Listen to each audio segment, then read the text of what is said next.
Hello everyone, welcome to Dynamic Study. I am Jyoti Budhwar. Today we are discuss designing a DFA for set of all strings whose initial two symbols are same. अगर हमारी language के initial to symbols same होंगे तो उस case में हमारा DFA क्या construct होगा। इससे प्रीवियस क्लास में हमने जो DFA कंस्ट्रक्ट किया था उसमें क्या लैंग्वेज थी हमारी कि स्टार्टिंग और एंडिंग सिंबल सेम होंगे तो क्या DFA कंस्ट्रक्ट होगा, और स्टार्टिंग और एंडिंग अगर डिफरेंट सिंबल्स हैं तो क्या DFA कंस्ट्रक्ट होगा। तो अगर इस लैंग्वेज के लिए हम DFA कंस्ट्रक्ट करते हैं तो लैंग्वेज में क्या गिवन है, set of all string whose initial two symbol same होने चाहिए और इनपुट अल्फ़ाबेट क्या गिवन है, A और B। तो इनिशियल टू, अगर हमारा इनिशियल फर्स्ट सिंबल A आया है स्ट्रिंग में तो सेकंड सिंबल भी क्या होगा, A ही होगा। अगर फर्स्ट A आया है तो सेकंड भी क्या होगा, A होगा, B नहीं होगा। सेम एज अगर हमारा फर्स्ट सिंबल B आया है स्ट्रिंग में तो सेकंड सिंबल भी क्या होगा, B ही होगा, A नहीं होगा। और A अगर स्टार्टिंग में आया है इनिशियल टू सिंबल्स A या BB तो उसके बाद हमारा कोई भी पॉसिबल कॉम्बिनेशन हो सकता है फ्रॉम सिग्मा स्टार और A प्लस B का होल स्टार, और ये दोनों हमारी ट्रू होंगी तो इनके लिए हमने बीच में लगा दिया प्लस कि जो यहाँ से स्ट्रिंग जनरेट होंगी वो भी हमारे DFA से एक्सेप्ट होनी चाहिए और जो यहाँ से स्ट्रिंग्स जनरेट होंगी वो भी हमारे DFA से एक्सेप्ट होनी चाहिए। तो इस लैंग्वेज से अगर हम स्ट्रिंग्स जनरेट करना शुरू करें तो मिनिमम क्या होगी, A। अगर इनिशियल सिंबल A है तो इनिशियल सेकेंड सिंबल भी क्या होगा, A होगा। सेम एज अगर हमारा फर्स्ट सिंबल B आया है तो सेकंड सिंबल भी क्या होगा, B होगा। अब अगर हम चेक करें कि क्या सिंगल A हमारा इस स्ट्रिंग के लिए, इस लैंग्वेज के लिए एक्सेप्ट होना चाहिए, तो अगर जो सिंगल A है वो स्टार्टिंग विद A है, एंडिंग विद A है, लेकिन इसमें इनिशियल एक ही सिंबल है, दूसरा सिंबल तो मेंशन नहीं है, तो इसलिए मिनिमम A जो होगा वो हमारा इस लैंग्वेज का पार्ट नहीं होगा। सेम अगर A स्टार्टिंग में है तो उसके बाद हमारा A भी आ सकता है, A है तो उसके बाद हमारा B भी आ सकता है। इस टाइप से इनफाइनाइट स्ट्रिंग्स जनरेट होंगी। सेम एज B अगर हमारे इनिशियल में है तो उसके बाद A हो सकता है, B है तो उसके बाद B भी आ सकता है, और भी अदर स्ट्रिंग्स एक्सेप्ट होंगी। अब हम स्टार्ट करते हैं DFA कंस्ट्रक्ट करना। तो DFA जब कंस्ट्रक्ट करते हैं तो उसमें हम सबसे पहले DFA जो कंस्ट्रक्ट करते हैं वो किसके लिए करते हैं, मिनिमम स्ट्रिंग के लिए। तो अगर हमने मिनिमम स्ट्रिंग के लिए DFA कंस्ट्रक्ट करना शुरू किया तो मिनिमम हमारी क्या स्ट्रिंग्स होनी चाहिए, AA और BB। तो AA के लिए हमने शुरू किया A, Q1 स्टेट पे गए और इस स्टेट को हमने रखा नॉन फाइनल। क्यों, क्योंकि ये सिंगल A हमारा एक्सेप्ट नहीं होना चाहिए इस पर्टिकुलर लैंग्वेज से। तो A के बाद हमारा सेकंड सिंबल क्या होगा, A ही होगा, क्योंकि इनिशियल टू सिंबल्स क्या हैं, सेम है। तो A आया है तो उसके बाद भी हमारा क्या आना चाहिए, A, और हम मूव करके गए Q2 स्टेट पे और उस स्टेट को हमने बना दिया फाइनल स्टेट। यहाँ से हमारा AA जनरेट हो, यहाँ से हमारा AA एक्सेप्ट हो गया है। सेम एज B अगर हमारा आता है, हम गए Q3 स्टेट पे और इसको हमने रखा नॉन फाइनल, और अगर हमारा दूसरा B आता है तो उसको हम लेके गए Q4 स्टेट पे और इस स्टेट को हमने बना दिया फाइनल स्टेट। अब यहाँ से हमारा AA BB ये दोनों तो जनरेट हो गए। अब AA BB इसके बाद अगर हमारी एक्सेप्ट होनी है A और B से कोई भी कॉम्बिनेशन भी तो आ सकता है AA और BB के बाद, तो इस स्टेट पे हमने लगा दिया सेल्फ लूप A और B के लिए। अब यही हमें यहाँ पे करना होगा। तो यहाँ पे हमें 1 2 3 4 5 स्टेट्स यूज हुई हैं।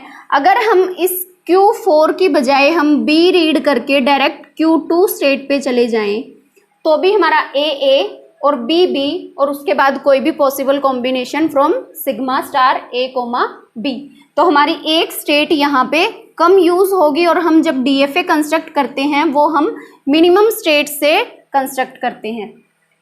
तो ये कंसेप्ट आपको क्लियर हो गया। अब मिनिमम स्टेट के लिए, मिनिमम स्ट्रिंग्स के लिए हमारा डीएफए कंस्ट्रक्ट हो गया है। उसके बाद हमें क्या करना है, जस्ट कंप्लीट करना है हर स्टेट को, मीन्स टोटल ऑर्डर प्रॉपर्टी को फॉलो करना है। और टोटल ऑर्डर प्रॉपर्टी क्या थी कि हर स्टेट पे हर एक इनपुट अल्फाबेट के लिए हमें ट्रांजिशन फंक्शन अप्लाई करना है। तो Q0 पे ए बी हो गया है। अब Q1 पे ए आया तो हम मूव करके गए हैं Q2 स्टेट पे, लेकिन अगर हमारे पास Q1 स्टेट पे बी आता है, अगर हमारा ए था इनिशियल सिंबल, ए के बाद अगर हमारा आया बी, तो वो स्ट्रिंग तो हमारी किसी भी केस में एक्सेप्ट नहीं होगी, चाहे उसके बाद ए आए या बी आए, कुछ भी आए, लेकिन इनिशियल 2 सिंबल्स सेम होने चाहिए। तो अगर इनिशियल का सेकंड सिंबल हमारा डिफरेंट हो गया तो वो एक्सेप्ट नहीं होगा। तो उसके लिए हम कहाँ मूव करके जाएंगे, ट्रैप स्टेट पे।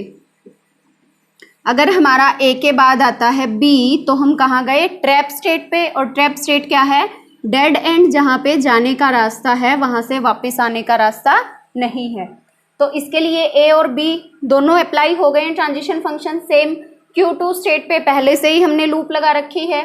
अब आते हैं Q3 स्टेट पे। अगर हम B रीड करके आए हैं Q0 से Q3 पे, B रीड करके आए Q0 से Q3 पे, अब B के बाद अगर हमारा आया B तो एक्सेप्ट होगा, लेकिन अगर B के बाद हमारा आता है A तो ये स्ट्रिंग हमारी एक्सेप्ट नहीं होगी, चाहे A के बाद फिर B A कोई भी पॉसिबल कॉम्बिनेशन हो। तो B के बाद अगर हमारा आएगा A तो वो कहाँ जाएगा, ट्रैप स्टेट पे, क्योंकि ये हमारी एक्सेप्ट नहीं होनी चाहिए किसी भी केस में। तो ये हमारा कंस्ट्रक्ट हो गया DFA for all strings whose initial 2 symbols are same. अब अगर हम इस DFA को थोड़ा सा चेंज करें कि initial 2 symbols are different, same की जगह आपको सिर्फ क्या करना है, इनिशियल 2 सिंबल्स आर डिफरेंट, तो उसमें हमारे पास क्या क्या स्ट्रिंग एक्सेप्ट होंगी और फिर हमारा क्या DFA बनेगा। तो क्या क्या स्ट्रिंग एक्सेप्ट होंगी उस केस में, अगर इनिशियल 2 सिंबल्स डिफरेंट है, तो यानी कि अगर हमारा फर्स्ट सिंबल A आया है तो सेकंड सिंबल क्या होगा, B होगा, A नहीं होगा, क्योंकि इनिशियल 2 सिंबल क्या होने चाहिए, डिफरेंट। सेम एज अगर हमारा स्टार्ट हुई है स्ट्रिंग B से तो सेकंड सिंबल हमारा A होगा। हर केस में अगर B आएगा तो वो स्ट्रिंग एक्सेप्ट नहीं होगी। और इसके फर्स्ट A सिंबल है, सेकंड B सिंबल है, इसके बाद कोई भी possible combination from sigma star और A कोमा B स्टार, और ये यहाँ से भी स्ट्रिंग एक्सेप्ट होंगी और यहाँ वाली स्ट्रिंग्स भी एक्सेप्ट होंगी। तो अब हम मिनिमम स्ट्रिंग्स, हम लैंग्वेज से स्ट्रिंग एक्सेप्ट करते हैं कि कौन कौन सी पर्टिकुलर स्ट्रिंग इस लैंग्वेज के अंडर आएंगी। तो वो क्या क्या होंगी, मिनिमम क्या होगी हमारे पास, A B, क्योंकि इनिशियल 2 सिंबल क्या होने चाहिए, डिफरेंट, तो A B same as B A, और A B आया है तो उसके बाद A भी हो सकता है, A B आया है उसके बाद B भी हो सकता है। सेम एज अगर B A आया है तो B A के बाद B भी हो सकता है और B A के बाद A भी हो सकता है। Infinite number of strings generate होंगे इस पर्टिकुलर लैंग्वेज से। लेकिन मिनिमम कंडीशन क्या है, स्टार्टिंग के जो 2 सिंबल होंगे वो हमारे सेम नहीं होंगे, वो डिफरेंट होंगे। तो अगर हम इसी DFA में थोड़ी सी मॉडिफिकेशन करें तो उससे हमारा ये इस लैंग्वेज के लिए भी DFA कंस्ट्रक्ट हो जाएगा। तो उसके लिए हमें क्या करना है, अब यहाँ से क्या था, A एक्सेप्ट हुआ था, B एक्सेप्ट हुआ था, लेकिन यहाँ पे मिनिमम क्या होना चाहिए, A B। अगर A के बाद B आता है तो वो हमारी स्ट्रिंग एक्सेप्ट होगी। सेम एज B के बाद अगर हमारा A आता है तो वो स्ट्रिंग एक्सेप्ट होगी। अब अगर A के बाद हमारा आया A के बाद अगर हमारा आया A तो वो स्ट्रिंग एक्सेप्ट नहीं होनी चाहिए किसी भी केस में, क्योंकि इनिशियल के 2 सिंबल तो हमारे डिफरेंट होने ही हैं। तो A के बाद हमेशा B ही आएगा तो ही वो पर्टिकुलर स्ट्रिंग एक्सेप्ट होगी। अगर A के बाद A आया है तो वो रिजेक्ट होगी और वो कहाँ जाएगी, ट्रैप स्टेट पे। अगर A के बाद आता है A तो हम मूव करके जाएंगे ट्रैप स्टेट पे। सेम एज अगर B के बाद हमारा आता है B, सेम हो गए इनिशियल 2 सिंबल, तो वो एक्सेप्ट नहीं होगी, हम मूव करके जाएंगे ट्रैप स्टेट पे। तो ये DFA कंस्ट्रक्ट हो गया for initial 2 symbols are different. I think ये दोनों कंसेप्ट आप लोगों को क्लियर हो गए होंगे। अगर कोई भी डाउट है तो कमेंट सेक्शन में कमेंट करके पूछ सकते हैं। अब जो क्वेश्चन पूछा जाता है एनटीए एग्जाम में वो कैसे आता है, क्वेश्चन क्या है, find out the minimum number of state if initial के सिंबल्स आर सेम। अगर हमारे इनिशियल के सिंबल्स सेम है हमारी लैंग्वेज में तो उस केस में मिनिमम कितनी नंबर ऑफ स्टेट्स यूज होंगी, और ऑप्शन क्या है, k+1, k+2, 2k+1 and fourth one is NOTA. तो ये क्वेश्चन आई थिंक आपको समझ आ गया होगा। Minimum number of state if initial के सिंबल्स आर डिफरेंट। तो हमने इनिशियल 2 सिंबल्स के लिए फाइंड किया था, तो 2 वाली प्रॉपर्टी को अगर हम यहाँ पे रख के देखते हैं कि 2 से हमारी कितनी स्टेट्स यूज हुई हैं, 1 2 3 4 5, तो टोटल कितनी नंबर ऑफ स्टेट्स यूज हुई हैं, 5।